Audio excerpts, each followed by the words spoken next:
আসসালামু আলাইকুম প্রিয় দেশবাসী।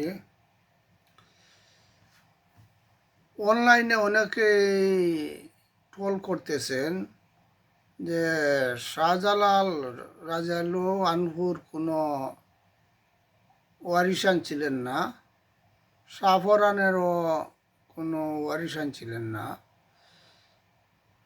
বিষয়টা আসলে এটা নয়, আমাদের জানতে হইবে 750 বছর আগে তারা ইয়ামন থেকে এসেছেন। তো তখনকার সময়ে যারা শাসক ছিলেন, যেমন উসমানী আমল ছিল, মুঘল আমল ছিল, তারপর নবাবী আমল, তারপর ব্রিটিশ আমল,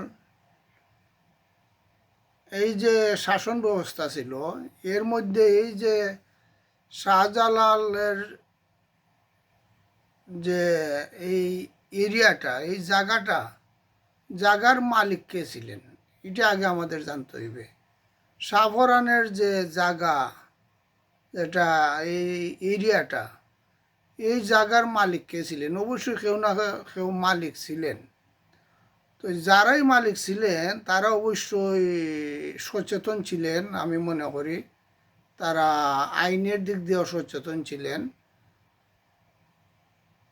আর যেটা আমরা অনেকটা এখন শুনতে পাইতেছি যে এটা ওয়াকফ করা জায়গা, যারাই পর্যায়ক্রমে মালিক হয়ে আসছেন তাদের মধ্যে যদি কেউ এই অফ কইরা থাকেন আর শর্ত সাপেক্ষে যদি অফ কইরা থাকেন, তাহলে এই ওয়ারিশানরাই এটার দেখভাল করবে এবং সরকারও এটার সহযোগিতা করবে এবং হিসাব নেবে।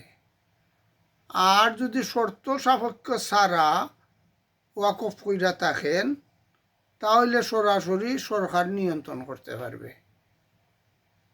এইগুলা কিন্তু অনেকটা আইনের বিষয় আছে, আইন, যার কারণে আমার মনে হয় অনেকে আমাদের সিলেটের মন্ত্রীদেরকে দোষারোপ করতেছেন, তারা এখানে কথা বলতেছেন না।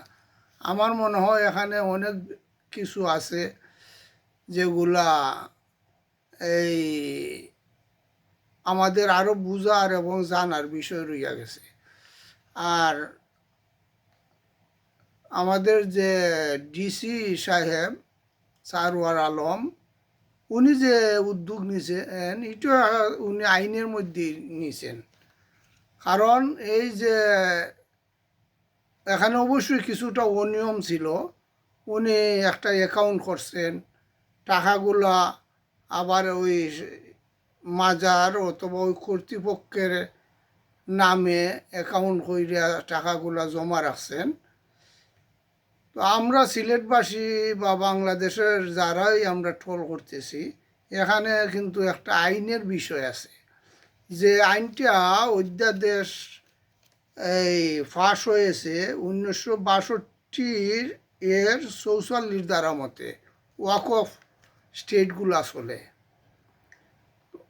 ওয়াকফ আছে একটা ওয়াকফ আওলাদ, আর একটা আছে সরাসরি সরকারের মধ্যে যারা ওয়াকফ কইরা দিলেইছেন।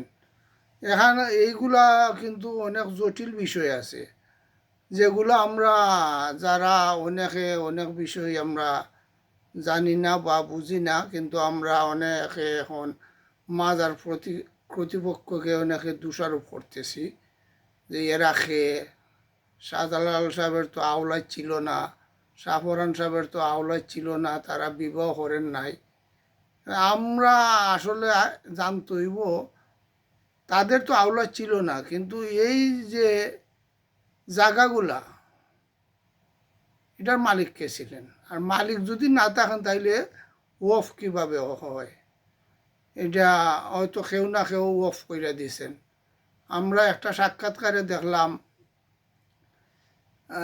একজন মুরব্বী,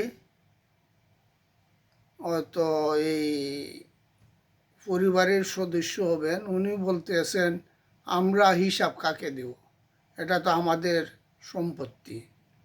তো যদিও আমরা শ্রদ্ধা ভরে শাহজালাল সাহেবকে আমরা এই সম্মান দেখাই, শাহপরানকে, কিন্তু এরা তো রক্ষণাবেক্ষণ হয়ে আসতেছেন এবং রক্ষণাবেক্ষণের দায়িত্ব তাদের মধ্যেই হয়তো বর্তায়। আর এখানে সরকারে তদারকিত করবে। তো এটা বিষয়টা অনেকটা জটিল আছে।